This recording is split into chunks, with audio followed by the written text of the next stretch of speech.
Hi there, my name is Paul Bolsky. I'm the owner of this 1971 Buick, mostly shiny Buick. I've been racing in the Optima Ultimate Streetcar Series now since 2017.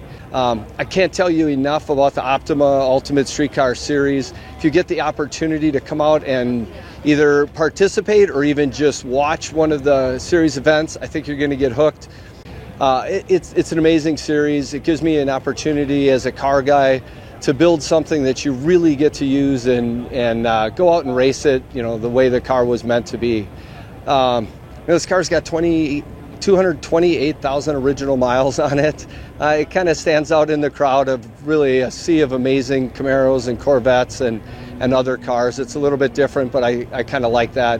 I put in LS3, Tremec 6-speed, basically everything that's not orange or brown has been completely upgraded to modern high performance.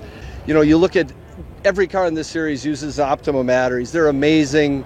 Can't say enough great things about them and Optima in general. Optima has been so gracious to put this whole series together for us and give car enthusiasts an amazing opportunity to really build on their passion, meet a tremendous amount of great people and just a great community all around.